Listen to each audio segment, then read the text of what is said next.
Hello everyone, আসসালামু আলাইকুম। আজকে আমি 3টা উইন্টার স্পেশাল হিজাব টিউটোরিয়াল নিয়ে চলে আসলাম। আশা করি ভালো লাগবে সকলেরই। শীত তো এসে পড়েছে, তাই আমি ভাবলাম যে উইন্টার স্পেশাল 3টা হিজাব টিউটোরিয়াল দিয়ে দিই। প্রথমে আমি একটা প্রিন্টেড ডেনিম সোয়েটারের সাথে এটা দেখাচ্ছি। তো এখন এই যে আমি হিজাবটাকে এইভাবে পরে নিলাম, আপনারা দেখতে পাচ্ছেন কিভাবে পরেছি। এরপর একটা গিট দিয়ে নিয়েছি। এখন এই গিটের মধ্যে আমি একটা সুন্দর ব্রুচ পরে নিচ্ছি। এই হিজাব স্টাইলটা কিন্তু খুবই ইউনিক, আপনারা এই শীতে ট্রাই করতে পারেন।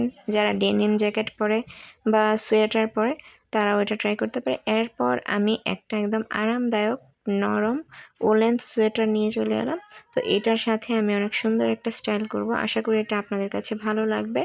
প্রথমে আমি হিজাবটার একটা পাশ একটু ছোট আর একটা একটু বড় করে এভাবে 2 ভাঁজ করে হিজাবটাকে গলার নিচে পিন করে দিয়েছি। এরপর হিজাবের এই যে 2টা ভাঁজ যে এটাকে এভাবে আমি ফাঁকা করে দিচ্ছি এবং এটার ভিতর দিয়ে বাকি যে হিজাবের লং পার্টটা ছিল, মূল যে অংশটা ছিল, সেটাকে আমি এটার ভিতর দিয়ে ঢুকিয়ে নেব। আর পিছনের যে ছোট অংশটা ছিল সেটাকে আমি পিছনে পাঠিয়ে দিয়েছি ঘাড়ের ওই দিকটা কভারেজ দেওয়ার জন্য। তো এখন এই যে আমার হিজাব স্টাইলটা প্রায় কমপ্লিট। এই 3টা হিজাব স্টাইলই কিন্তু খুবই ইউনিক, আশা করি আপনাদের সবার কাছে খুবই ভালো লাগবে। এখন আমি একটা সুন্দর ব্রুচ পরে নিয়েছি। এরপর আমি থার্ড স্টাইলে চলে আসলাম।